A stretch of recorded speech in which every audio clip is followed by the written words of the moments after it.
CPIM State Secretary Jitendra Chowdhury hoisted the Indian national flag, and CPIM Sampadak Mandal member Narayan Kar hoisted their party flag in front of CPIM party office on Tuesday. India is celebrating its 77th Independence Day on Tuesday, August 15. The state CPIM also celebrates the country's independence with joy and happiness along with the state and the country.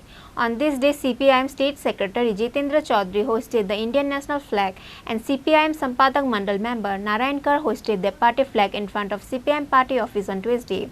On this day, apart from CPIM State Secretary Jitendra Chowdhury, CPIM Sampadak Mandal member Narayan Kar, there were also other members of the party present. আজকে আমাদের স্বাধীনতার ৭৭তম দিবস। অবশ্যই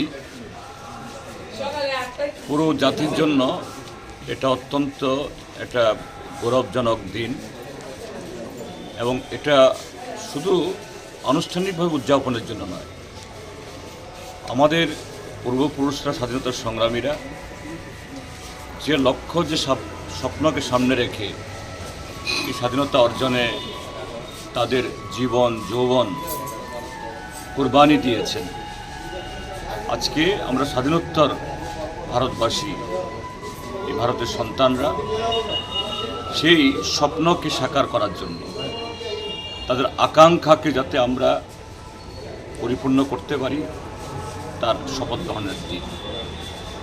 যদিও এটা অত্যন্ত আনন্দের দিন, পবিত্র দিন, তবু বলতে হচ্ছে এই ৭৭তম দিবসে যখন আমরা একদিকে আনন্দ করছি, নিশ্চয়ই আমরা করব সবাই মিলে, কিন্তু অন্যদিক থেকে আমাদের স্বাধীনতা, আমাদের সার্বভৌমত্ব, যে স্বাধীনতা আমাদেরকে সংবিধান দিয়েছে, এটা বিপন্ন,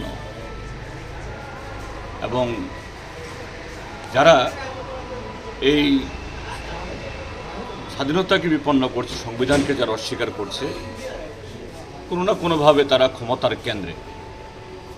তো সেই জায়গায় সমস্ত দেশপ্রেমিক এবং গণতান্ত্রিক ধর্মনিরপেক্ষ শক্তিকে আমাদের এই দিবসে শপথ গ্রহণ করতে হবে, যেন এটা প্রকৃত আমাদের স্বাধীনতার স্বপ্নের মাধ্যমে ভারতটা চলে, দেশটা চলে, এই দেশের মানুষ শ্বাস দিতে পারে, সে ভারতবর্ষ করার শপথ আমাদের নিতে হবে। এটাই আমাদের। CPIM State Secretary Jitendra Chowdhury wishes and congratulated to all the people of the state on the occasion of the 77th Independence Day of India. Reported by Pranav Mugatala, Chini, Khorang.